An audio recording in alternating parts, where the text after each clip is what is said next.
Poetry often seems beautifully written and artistically constructed to many readers. Poets intentionally use figures of speech as rhetorical devices to achieve special effects through using words in distinctive ways. There are many different figures of speech. Here, we will explore 11 of the most common of them.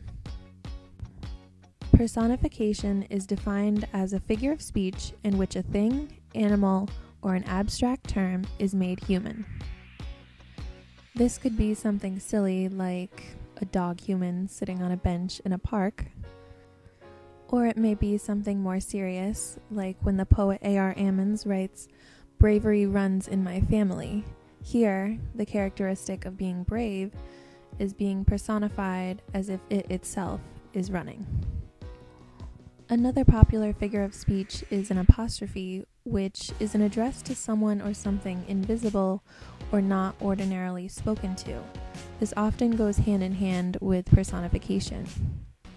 We've seen an example of an apostrophe before in the play of Hamlet, Prince of Denmark, when Hamlet addresses his dead father's ghost.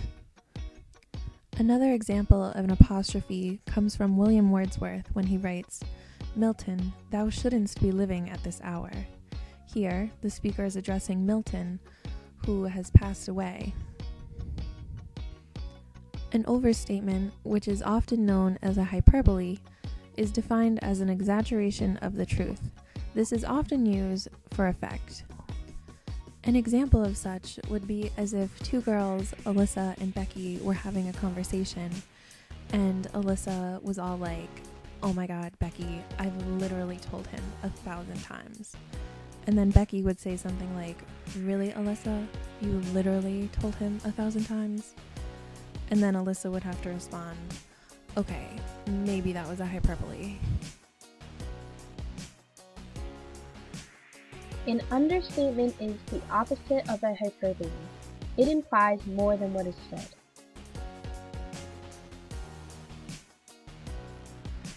An example of this comes from Robert Frost when he states, "One could do worse than be a swinger of birch trees." This is an understatement because the poem highlights how especially marvelous it is to swing on birch trees.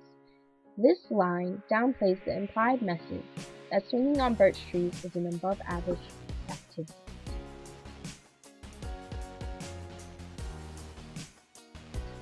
Metonymy.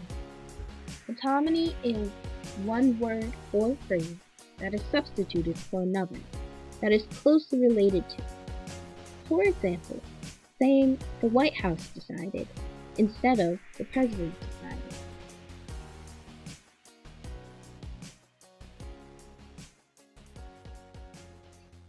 Synecdoche. A synecdoche is a kind of metonymy. It is defined as the use of part of a thing to stand for the whole of it, or vice versa. For example, saying "lent a hand" when meaning their entire presence was there helping, not just a single hand. Transferred epithet. This is another type of metonymy, which occurs when the poet attributes some characteristics of one thing to another that is closely related to it. For instance, Thomas Gray makes an observation about the evening pastures and writes, "Drowsy tinklings lull the distant folds." Gray knows that the sheep's bells do not drowse, but the sheep themselves do. A simile is a figure of speech that directly compares two different things using the words like or as. Sometimes the words if or then are used. Similes are often used in poetry to make descriptions more vivid and detailed, and to also emphasize a certain characteristic. However, for a simile to exist, the two objects being compared must be different in their natures. Another example of this comes from the poem "The Suitor" by Jane Kenyon. This poem contains many similes. For example, the moving curtains are being compared to the moving chest of someone sleeping. The author uses this simile to help the reader visualize how the curtains are moving. The author also uses a simile to describe how the leaves of the box elder move together in the wind like a school of fish. The author writes, "Wind moves the leaves of the box elder. They show their light undersides, turning all at once like a school of fish." These similes all help the reader better understand what Jane Kenyon is trying to convey to them. How the suitors make her happy because they make her feel wanted. They come for short visits, just like a timid suitor. A metaphor is a figure of speech that describes a subject by asserting that it is the same as an unrelated subject. When stating your eyes are the sea, you are implying that one object is actually something else. Metaphors are often used to help the reader vividly visualize what the author is stating, and metaphors also help to bring about certain emotions. They are different than similes because they do not refer only to one characteristic that the two objects might have in common. They could be referring to many similarities. For example, the poem Metaphors by Sylvia Plath is not only full of metaphors, but it is also a metaphor for something else. Can you figure out what it is? In this poem, Sylvia Plath is conveying to the reader her hatred for being pregnant through many metaphors. When she states, "I'm a riddle" in 9 syllables, she is referring to her 9 months of pregnancy. Each of the 9 lines in the poem contain 9 syllables. In the second line, "an elephant, a ponderous house," Plath is informing the reader of her dislike for being pregnant. She is comparing herself to an elephant and a heavy house. On the 4th line, she compares her body to that of a melon strolling on 2 tendrils. Skipping to the last line of the poem, when Plath states, "boarded the train and there's no getting off," she is showing that there is no way of her escaping her pregnancy.